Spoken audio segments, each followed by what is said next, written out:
What's up, friends? Welcome to another YouTube Hangout. I'm excited to be on again, back with an old friend, Jay Wong. He runs a podcast called the Inner Changemaker. He was on a while ago. We did a whole bunch of espressos together. I think 5, if I'm not mistaken. We were kind of pumping out the content together.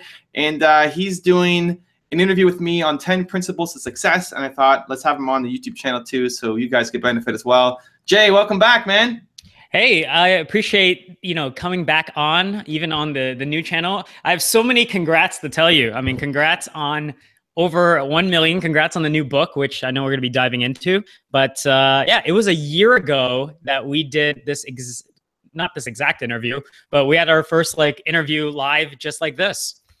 Wow, time flies, dude. Time flies. I know. Look, check this out. I wrote down on I have a document that I kind of store all my questions, all my kind of interesting facts. And so I actually copied this from when we first did our interview. And so I literally wrote first interview stats. Okay. So you had 428,700 plus subscribers last year at this time.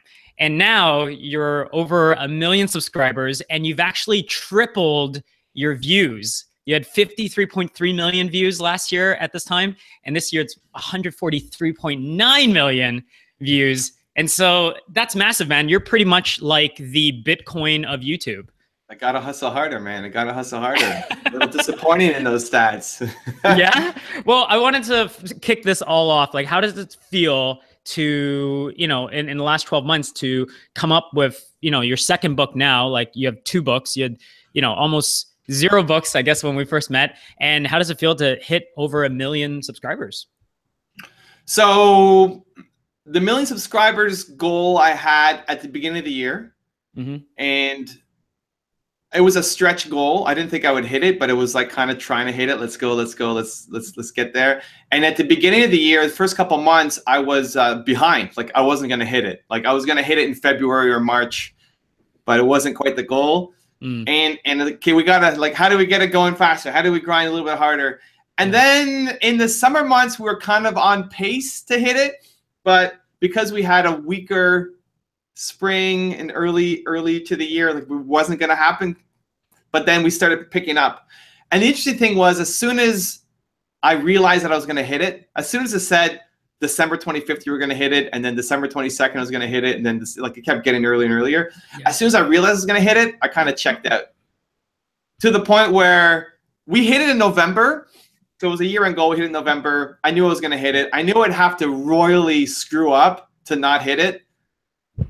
Even if I didn't post another video, I would have still hit it, just based off the traction that we had in all the videos. So I'd have to do something insanely stupid to not hit it. And at that point, I kind of checked, okay, I hit it. I did the goal. Even though I didn't, I was just mentally, I already checked it off. It's okay, got to have what's the next goal? And so the book was a rush decision. The book I'd been working on for a while, slowly, bit by bit. And I was on a cruise with my wife in October. This past October? Yeah. Okay. Yeah. It was tight. And then I decided on the cruise, I'm going to finish my book. I'm going to finish this book. This book is getting done. And so I hustled like crazy. I said, by the time I land in Toronto, between off days, day at seas, evenings, the flight home, I'm going to get the book done. And I actually ended up finishing it before we even got on the plane, which is great. And it just hustled because it was October and we wanted a December 6th release date. So I still have to get it to a test audience. When did I give it to you? You were part of the test audience. Yeah. And November. I think it was November. Yeah. So you guys were mostly done by then as well. Yeah. So it all came together super quick, just out of a decision to do it. Yeah. I'd been working on it for 6 months, maybe more before that, bit by bit. And then I just decided I'm going to get this done by this date. And then we made it happen. So I released the book and hit 1 million basically within a week of each other. So it was a busy past couple weeks. Yeah. And now on to bigger. Now I'm talking to Jay Wong. On the Inner Changemaker. That's the biggest achievement of all. Hey, I appreciate that. I appreciate the love. And, that's amazing because I think a lot of people that are watching this or watching replay or listening to this, hitting 1 million subscribers, I feel like that's I'm not to say like that's a general goal, but I feel like that's a goal that a lot of creators really strive for, especially people that want to create video content, right? People that want to write books, that want to get a message out there. You know, you've launched multiple books now, and it's just great to see that, you know, you talked about it just now, like once you make that switch and you're like, I'm going to go for it, I'm going to do it, then, you know, it's amazing what can happen and all that momentum builds up. So it's been really cool to watch you kind of go through this. And I was looking at I was looking at our interview actually last night because I knew that this was going to happen. And part of the interview, I don't know if you remember this, but part of the interview, because I know that day you had like, I don't know, you had like 14 interviews or something, or 12 interviews. Yeah. And I was like the 8th or 9th slot. So like, you're just running through interviews. But a lot of what you talked about in that one interview was that you have to get a lot better. Like, yeah. Like you're, you know, like, because I was saying like, oh my God, you're almost at 500,000, Evan. But you're like, yeah, it's not at like 1 million. It's not like 10 million, right? Like, I got to get better. So how do you think you got better in the last 12 months? And how do you think like, is that something that other people could work on for themselves as well? Yeah, I mean, and my response to all those stats coming out, like, wow, look at these stats. Like, no, man, it's just a constant, I need to get better. It's a constant drive to want to get better. So it's great that we doubled in the past year and tripled views. I didn't even know that until you said that. But I still feel like the growth is slow and I need to be doing a lot better job. If I was to give an honest assessment, I think that my speaking skills probably haven't gotten a lot better. Yeah.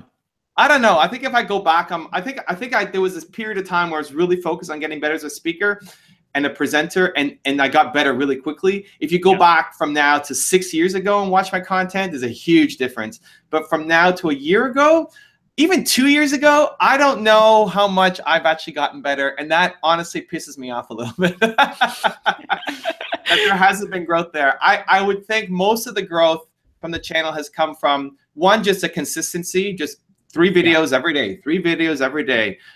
2, understanding YouTube's algorithm and playing towards it, where I've been able to pass people who I consider much better than me as a speaker, just because we understand YouTube better. And 3, just really paying attention to the videos we're putting out. Every series has to be generating growth for us, or it gets cut, or it serves a different strategic purpose.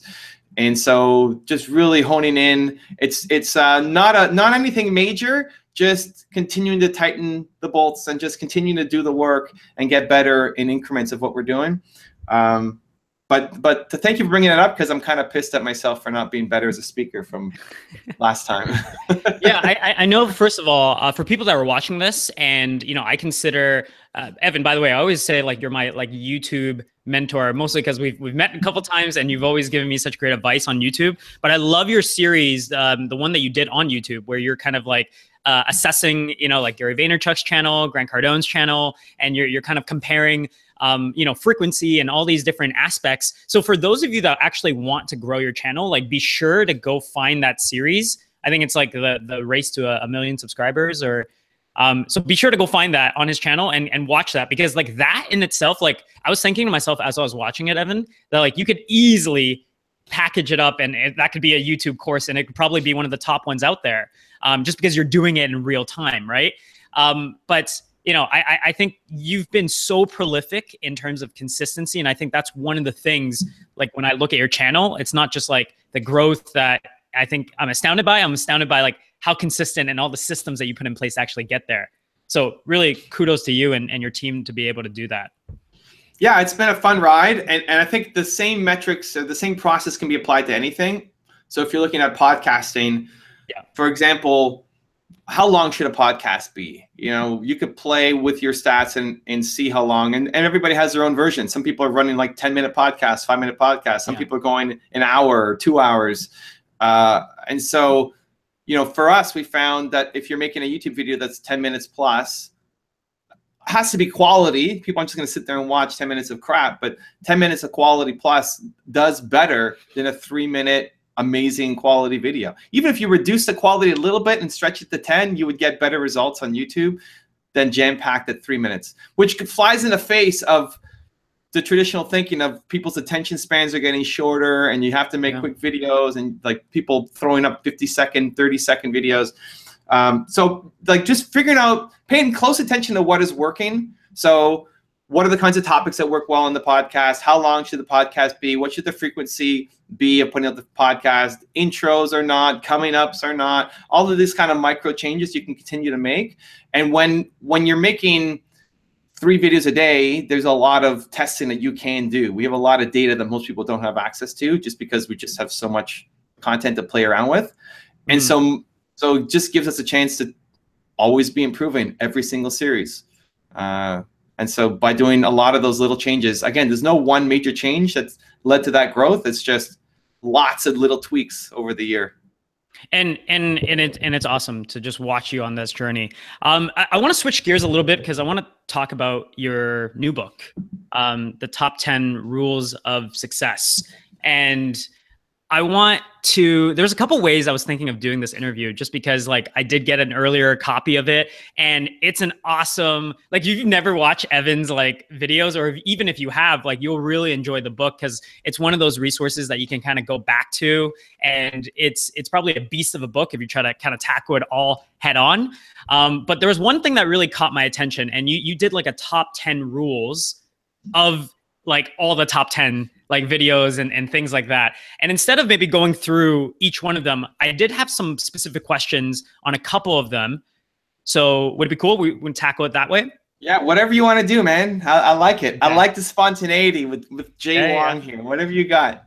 So, okay, because I don't want to tell everyone what the rules are because you guys got to go get the book. Right? Like you guys got to go actually, get the book as the resource. But there's top 10 rules. This is what you got to know. There's top 10 rules that summarize all of the top 10s that are like the top 10 of the top 10, right? Or at least that's how I perceived it. Yeah. And rule number 7, I'm sure you get asked this all the time, but it says, ignore the little man. It's hashtag little man. And I want, for those that probably follow your channel, they probably know what you're referring to. But for those that don't, like maybe give us a definition of what is a little man and how you define that, and maybe how you manage to, ignore it, defy it as you were growing your business and your channel. Sure. So the little man is the hater in your life. It's the person who's telling you that you can't do it, pointing out all the reasons why your next podcast is not going to work, or your big book, or whatever your dream is, all the reasons why it's not going to work out. And often those are real people in our lives. Maybe it's our parents, our friends, our guidance counselor, our boss, people in our community. And often it's ourselves. The enemy is the enemy, right? Like you are your own enemy. And so oftentimes we have great big ideas that we're excited by. And then how often do we talk ourselves down from those big ideas after you sleep on it? And the next day you wake up like, I can't do that. Nobody will listen to me but before you even tell anybody else, it's your own inner little man that is holding you back. So that's the little man. And rule number 7, it's there because it's one of the most consistent things that come up with big entrepreneurs and dreamers. You're doing something that is crazy, that is bold, that has never been done before. And whenever you do that, if you're a change maker, you're doing things that have never been done before. And so you're going to get criticism. You're going to get heat, both from the outside world and the inside world. And so the 2 things that I find really help me personally with that, one is just being around people who have to deal with criticism a lot and see how they react, I think is valuable. I think, as an example, if you want to get more confident, better than reading a book on 8 ways to get more confident, start hanging around confident people. If you do that, their mindsets, their beliefs, their attitudes will rub off on you. Like if you want to be a change maker, better than just downloading some PDF with 8 different ways on how to be a change maker, hang around Jay. Like he is a change maker. Just by hanging around him, almost regardless of what he's talking about, it's going to inspire some change within you. And the more you hang around Jay and guys like Jay, the more you listen to this podcast, then the more you're going to just be willed into making change for yourself. Just like if you're hanging around negative people all day long, you're going to become negative. You're going to complain more. Or if you're hanging around big game-changing people, you're going to start gravitating towards that, right? It's a concept of you are your best, closest friends around you. Right. So that's one. So if you want to avoid the little man or learn how to ignore him, then you need to be around people who are dealing with big things and dealing with criticism. And chances are those aren't currently the people in your life. They're other people. So for me, that's where I get it from the book. I get it from the videos, seeing how somebody reacts to criticism, say, huh, that's interesting. I would have taken that more critically, or I would have been hurt by that, and seen how they do it. If you do that consistently, it'll rub off on you. The second thing that really helped me is a little bit of empathy. So it really just ends up making me feel sorry for the person. So somebody is coming on to your podcast or your YouTube video, and I gave this example earlier in my live stream today. I was looking for a hater, and somebody went in and said, like, it's hard because I have a great community, and I know you do too, and it's sometimes hard that, like, now I'm looking for a hater. Come on, give me something. And I like scrolled up, and I found somebody, and his question was, why are you so bald? That was his question. And it's like, so, you know, in the past, maybe that would have hurt me or whatever, but it's more thinking, okay, what kind of person, what kind of lifestyle, what kind of background do they have to have that this is how they get off in their day? Like, how crappy does their life has to be that the biggest benefit they get and the joy they get is by going to some YouTuber's channel and hurling some kind of insult at them? Yeah. It just makes me feel sorry for them. And so if you can reverse it so that you're not thinking about yourself, you're thinking about them, that this is how they're spending their time, how crappy a life must they have compared to how blessed you are, that for me is an instant change. So just trying to make it about them and not about me immediately shifts my perspective. So those two things, being around people dealing with hate and then having empathy and putting myself in the hater's shoes or the little man's shoes helps me overcome it personally. Did you have a lot of that? Like, did you have people in your life, like, you know, close friends or your network, like when you first started, like in your channel, that like maybe didn't really understand what you were trying to create? Maybe you went through a phase where maybe you didn't even understand, you know, what you were trying to create, and it was kind of difficult? Because I feel like a lot of people, they go through, they get the little tap, or their intuition says, hey, I want to go and I want to, you know, start a blog, or I want to start a podcast, or I want to, you know, start creating and get my message out there in the world. But maybe, you know, I know for me, like, I didn't know what that was for a few months before I had, and I decided to kind of go all in on the podcast. And those few months were really rough because I didn't know how to really defend, you know what I mean? Like, what I was trying to defend to the people in my life. And I know that they were concerned because they loved me and all this kind of stuff. But did you ever go through like a phase like that when you were kind of building out your brand? So I think we all go through it from an internal perspective. I think we all have to face our inner demons on that. I think every big breakthrough I've made in my business career has come from me just believing in me more. My one word is believe. And so, you know, in my first business, I was 19. I didn't have a science degree, and I'm selling biotech software to people 3 times my age with PhDs. And just the thought of that made me feel like I can't do this. I can't get on the phone, so I'll do everything by email and hide behind the screen. And the reality was, all they cared was, could I help them, not what my degree was. And it took me a while to figure that out. And so that was lost opportunity. And so every major growth I've had has been from me standing up to myself and saying, I can do this. I can play a bigger game than I'm playing right now. Even now, it's like $1 million is great, but it's nothing. Like, that's nothing compared to what I feel I should be able to do. And I need to close that gap. I think from the external world, I was fortunate. I had parents who believed in me. Believe came from them. I have a picture of them on my wall behind me when I was 8 years old. And so that was foundational for me. But the term little man came when I started making, so this is relevant to my YouTube career and building my brand. I started building up my channel. I had my first video that I was really, really proud of. It was a 6-minute video called Believe. It was when I found my one word, and I made my first video around believe. And I showed it to a guy who was in the video industry and a kind of mentor to me. And he said that I shouldn't post it, that I didn't understand how the internet worked, that no video should be longer than 3 minutes, and all of these things. And I didn't understand the hate towards the video, because I liked it. And I thought, you know what? Like, if I don't put it up, I'm going to regret it. So whatever, I'm just going to put it up. It's another video. He doesn't like it. Who cares? I'm going to put it up. And the video took off. It was my best video. It was the first video to crack 1 million views. That was the video that really, like, I think you mentioned like 100,000 views or what have you. It like matched your best stats, like when you first put it out, right?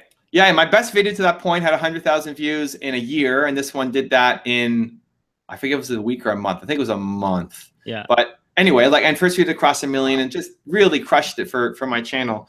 And I thought back to this guy who's in my book, Your One Word. I think I call him Henry in the book. It's not his real name. And I think, man, he was wrong. Like, listen to my intuition was right. And I doubted myself over it.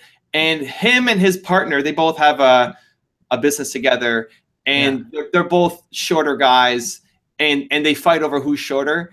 And they'll call each other little man. Like, you're the little man. No, you're the little man. You're the little man. And so that's where the idea was little man came from, was Henry, who was being a little man to me for that video that he said would never take off, and that I didn't understand the internet and all of this stuff. And since then, I've told that story so many times, and I never mentioned his name, and I'm still in touch with him. And he's a good guy. He just, he gets stubborn about some things, and he calls it his most egregious mistake ever. that is still living on every time somebody picks up the book and reads through it, or asks me the question or references it. So that's probably, from all the rules, the one that makes the least sense if you're not a hardcore fan, if you don't understand what that means. I do explain it in both books. But I think it's super important. You have to be able to deal with criticism from people to be a change maker, to have success. Both the internal criticism and the external. Yeah, and it's great to hear the background story and know that Henry, or whoever he is, he still contributed in a big way, right? Like, he's in both books, and there's a huge part of it that's part of him. So, rule number 3, I thought was really interesting, because you said raise your standards. Yeah, and I know I've suffered from this, especially when I was first starting out. And actually, it kind of goes in, what you were talking about a lot earlier in this conversation. But I feel like a lot of times people, they'll achieve something that, they set out to do a goal, and, sometimes they end up getting close to it, or they end up achieving it. And they have this tendency of maybe kind of pulling back a little bit. Right? Maybe not going even harder, or not going even further, because they kind of set out on a goal and they got it, and they want to like really celebrate it. And then that turns into a certain level of complacency. So how do you make sure that you're consistently kind of raising your standards around your life and your business, and even with this channel? Yeah. And I would say too, that it wasn't just, for you and for me, it wasn't just something that we used to deal with. Like, it's still now. Like, your next growth will come from you raising your standards again. Like, yeah, but it's scary, right? Like, it's really, really scary, because you, on one side, you like set out on this large goal, and like you got there, so you've already proven that you're better, right, in yourself than like maybe some of the other people that say you couldn't do it. But then there is the idea of, well, now I got to kind of like give up this image, or whoever, whatever this level is, and set it for, if we're talking about channel growth, like 2 million or 5 million, right? And it's like, I don't know if I could do that, or I don't, because it's kind of requires like an identity switch a little bit. Yeah. So it's especially hard when your circle sucks, and not sucks from like they're terrible people, just they're not at the same level of thinking and ambition as you. Because you could probably play at 50% of what you're capable of, and that's 120% of somebody else. Right. So you can coast and still get the accolades, and still get the success, and still get the growth, and still have a comfortable life, and still make progress towards your mission. But you're playing at 50%. And who's pushing to say, Jay, you suck. Come on, let's go. Right? Like, you've accomplished amazing things. You're great. And you suck. Like, kick forward. Like, you are coasting, man. Work harder. Let's go. Like, you're capable of doing more for your mission. Yeah. Right? I think especially for people who are off achieving, because everybody, and listen, when I say Jay, I say Evan too, right? Like, it's me too, right? Like, everybody around me looks to me to say, wow, look at what this guy's, all my friends think I'm doing amazing work. Every time I get on a call or conversation, it's about the growth and the success, just like we started this off, right? Like, congrats on all the growth. Awesome, right? who's kicking my ass to say, Evan, come on, man, this kind of sucks compared to what you could do. Not a kick down, a kick forward. Not Evan, you suck as a human being, but like compared to what you should be doing, you're coasting and you're playing at 50%, right? That's the hardest part. And as you get bigger and badder and bolder, there's fewer and fewer people who can push you to do that. So it gets harder as you get bigger. It gets harder to go off and do the big change that you want, because who's going to push you? And so for me, I don't get that from my friends. I get that from my videos. I get that from the book. Like I get that because I'm around Steve Jobs and Oprah Winfrey and Howard Schultz and these people every day. Yeah. Every single day. And so it's easy for me to wake up and coast. It's easy for me to wake up and get all these comments and all these great interviews, and it's all love and it's amazing, right? And I'll still grow. We'll get to 2 million eventually. We'll still get there. But am I playing at 100% of what I could? No. Like I feel like I'm nowhere even close. Yeah. And I'm still working through the unlock. And the best unlock I found for me again is surrounding myself with those people through the content, it's why this book, I say don't read it through, it's read a page a day. Yeah. So that you're surrounded every single morning with success from somebody who's accomplished something amazing. And I want that to seep into my own head and to the readers, that a little drop kind of every day, a little drop changes you, infiltrates, starts to change your thinking just a little bit to move forward, to go off, accomplish those scary things that you want to do. Yeah. And I think it's also a compounding effect too, right? I love that you wrote that in the book, and I'm sure you're going to link to the book and everything down below the video and what have you. But I think it's a huge compounding effect, right? Reading a page a day, just doing something like super tiny, but you're leveling up. And if you don't have those people, if you know, whatever it is, like you're from a small town, or you don't have access to the right groups, or you don't have access to the right networks and what have you, you have that, like, you don't have that excuse, especially with the internet around these days. But I think the book does it in an amazing form. So highly encourage everyone to pick up this resource, and don't look at it as a book. I looked at it as a resource. I'm just like, I'm going to review it. It was on my bedside, and I'm going to review it once, a couple pages a day, try to get through it. So, Evan, before we wrap up, I know we're running a little low on time. When people are thinking about the top 10, and I don't think it's really fair to ask you, like, who's your favorite, because, you've obviously had such amazing people that have come on and that you've collaborated with, that you've kind of taken bits and pieces from. But out of all the rules, which one, I know they're kind of like your top 10 out of the top 10, but like, I don't know if you know them off the top of your head, but do you have one that you kind of really resonate with, that you kind of look at it and you look at like, that's the one? Rule number 10 is the easiest for me because it's believe. Believe is my one word. It's the easy one for me. It's what I stand for. And everybody who's gone on to do amazing things, you have to have belief in yourself and belief in the mission and what you're trying to accomplish. There will be moments of doubt. There will be the little man getting in your way, but at the end of the day, you have to believe. I think what was interesting for me to go through in this process was figuring out who gave me some of my favorite rules from within the top 10 rules. And so a lot of my favorite rules are not actually in the book, because the person, what's that? Did they get cut, or they never made it in, because the people that we picked were the top 40 of all time. So like the most popular videos condensed down. We did 50. The test audience helped condense it down to 40.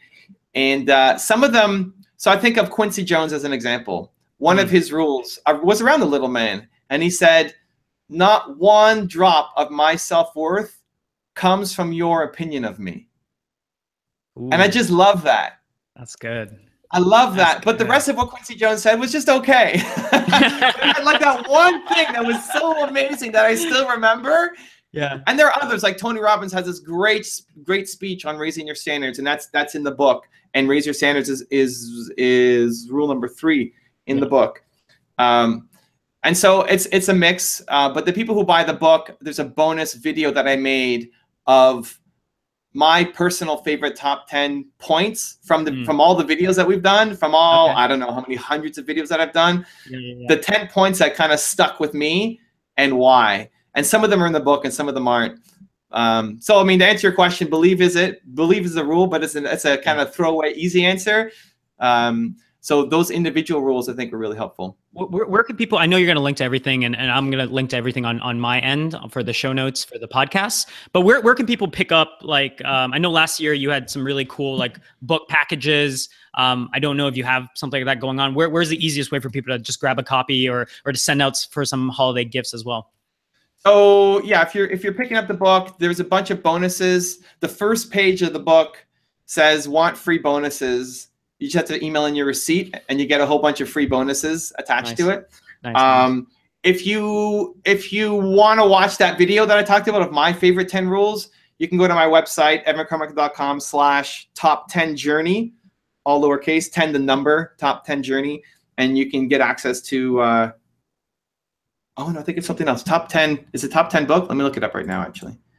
I think it's top 10 book. Well, yeah. Top 10. I don't know. I'll have to figure it out. I'll send it to you. But, yeah. We'll get it linked up properly. Like the book is on Amazon. If you just want to buy the book is on Amazon. And if you email in your receipt, then you get a bunch of free bonuses. I'm not doing the multiple, like if you buy 5 copies, you get this, or 2 copies, you get this. But there are a bunch of bonuses that come along with it that will be helpful for anybody who's buying the book. For sure. Evan, it's always a pleasure. Just so you know, I look at you, like every time I hang out with you and I look at your stuff, like you make me want to level up in not just how I create the content, but my consistency, which is something I struggle with, especially on my YouTube side. But, and so I think for people that are watching this and listening to this, it's so important to have, in one way, shape, or form, whether you're creating content or you're just, like trying to get your mind wrapped around great content, to have those people in your life. So I think you made a huge point to talk about that in the interview. And I think people should pick up the book just so they could surround themselves with some of the brightest and most interesting humans that have ever, been on your channel as well. So I want to honor you, man. You're killing it. I appreciate that. And I can't wait to have you on here maybe again next year when you're at that 2 million mark. Nice. There we go. Listen, let me ask you, who is your favorite? You read the book. Now you read the advanced copy that had 50 people instead of 40. Yeah. The 10 we pulled out, and they're bonus. So for people emailing the receipt, they get the bonus 10 as a PDF. Who is your favorite from the 50 that you read that the rules stuck with you the most? So I love I'm trying to think. I know Les Brown. Yeah. Les Brown was in the book, and I reread his top 10 just because, like, I love studying great speakers. Yeah. And he's just like, I honestly just genuine. I know Tony Robbins is like #1 motivational speaker. Les Brown's the best. Young Les Brown is the best. Yeah. Right. Like as an orator, like it's just so good. Him. So I don't remember any of the rules, but I read that a couple times, and then I hope he made the cut. Simon Sinek. Yeah. Another really, really great. I think he's actually underrated as a speaker. As a communicator, but his points on leadership, on like leaders eat last, you know, and how to actually, talking about the golden circle, people by why you do things, not what you do, how you do. I always look at, I'm always drawn to those types of individuals. So I would have to definitely say Les Brown, Simon Sinek. They both made the cut, so that's great. And that's an interesting point. Yeah, interesting point around Simon Sinek, because the leaders eat last, I think, was the most highlighted point in his top 10 from the test audience. Oh, yeah. It's a point that Nelson Mandela said. It's Nelson Mandela's story around his father being a tribal chief, and he would always insist on eating last. And I think that point's also in the book, Nelson talking about it. Yeah. But the way that Simon delivers the story around it connects with people, where the point is the same when Nelson says it, but Simon hits home because of his ability to create the narrative around it. And so it's interesting that Simon can tell the story better than Nelson Mandela can tell his own story, and that connects with people to help them want to make change. Yeah. And to this point, I know we have to run, but to this point, Evan, I think that's why it's so important people start creating. Because I think a lot of times we think it's like whatever market we're going in, fitness and nutrition, personal development, and we think it's like so crowded, right? It's like, oh, it's like blogging was back then, blogging's dead, or podcasting was only in a couple years ago, like podcasting is dead, or YouTube was, you had to get in at 2006 or whatever. But I actually think like there's always certain ways that you tell a story, like a certain tonality, the certain examples you use, dependent on, you know, what you've gone through, the way that you tell a story will resonate with someone as if they've never heard the content. And I think that's what I see in your community a lot, which is like a lot of people that believe like you believe, and they believe like in great content, like they've kind of built that relationship with you, even though you're using some of the stories and you're using some of the best talks, you know, to kind of create that content. I don't know if that makes sense, but I always like whenever you share or whenever anyone brings up like, you know, just because someone used the story, like it just means like you have to practice your voice and you have to be able to share it openly enough so that people can resonate with you. Even though it might not be like the original content, like it happened to you 100%. Yeah, there's always room for quality at the top. Always. Yeah. There's always room for more quality. And just looking at the top 10 rules of the top 10, a message like Ignore the Little Man, number 7, lots of people have told that story in their own voice, in their own words. And honestly, the more that you hear it from different perspectives, the more it starts to sink in that, oh, this actually matters. So I agree. Yeah. Evan, man, absolutely awesome. You rock this, man. Thanks for the love, Jay. Always a pleasure, man. Yeah. I'll see you guys next time.